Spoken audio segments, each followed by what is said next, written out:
Hi guys, it's Jacob from Stringbuzz here, stringbuzzworld.org being the music journalism site, links are in the description down below. And we have a brand new song review for you today, and it's the latest track by Paramore, and that's Hard Times. So I'm going to refer to the original article as I usually do for these videos, so I hope you enjoy. So for me, Paramore are one of the only groups from that sort of pop rock 2005 to 2010 period that have made the successful transition into straight up pop music. We've heard Linkin Park release the ropiest of pop EDM snooze fests recently. We've heard Blink-182 basically try and perform their best 5 seconds of summer impression. We've heard Incubus create some really cheesy, sloppy, outdated pop type tracks. We've even heard Weezer release some pretty dodgy tunes in the pop genre, especially recently.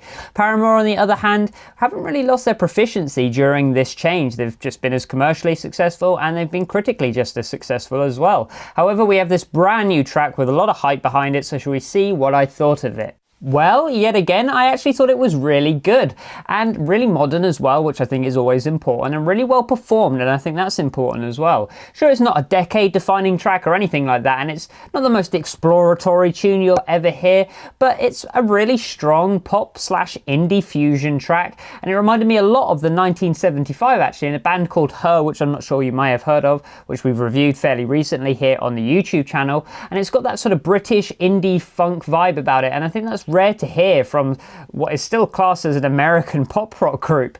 So Hayley puts in a solid vocal performance, as she usually does here on this single, and the bass line is catchy, which I think is important. That's something different to what we usually hear when it comes to Paramore's music. We never really think of the biggest bass lines, but I think this has a great bass line behind it, and it's memorable as well, and the hook is strong and one of the catchiest things I've probably heard in the last fortnight, and it's just a really well thought out track. Production-wise, the track has actually been balanced fairly well. The bass is thick and wholesome, whilst also keeping that naturally twangy and funky feel. I'm glad the sort of edge was left on it, because I think it would have been wasted had it been overlooked, so I think that's always a good production decision. The percussion is a little secondary for me, but I think rightly so, as it is the most simple element when it comes to the musicality of this track.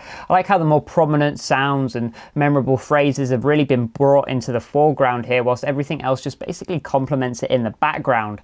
Hayley's vocal track is a little quiet at times, in my opinion, and I would have liked to hear her sort of turned up a little bit more in the mix, but that's just a personal preference. So all in all, it's a really solid production cycle. When it comes to the musicality of this track, I loved how simple it was kept and how genuine it came across.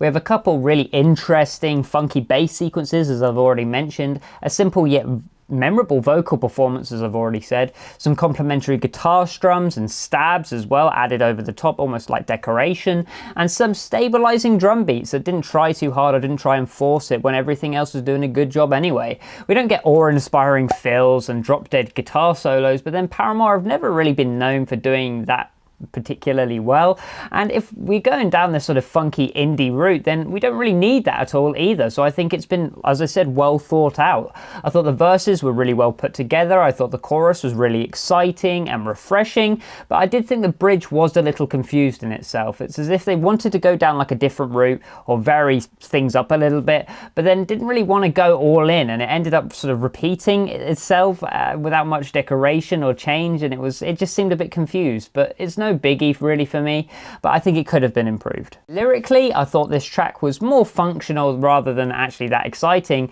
and the lyrics didn't personally speak to me per se or anything like that, but I did think syllabically they worked well within the vocal melody that they were placed within, and it's a funk track. It's an indie funk track. You don't need like lyrics which are going to eat into your soul. It's about still being fun and still being memorable, and I think these lyrics were.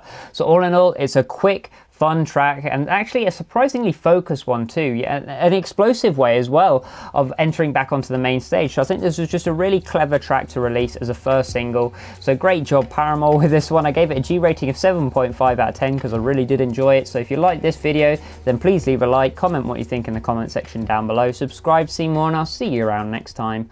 Bye bye.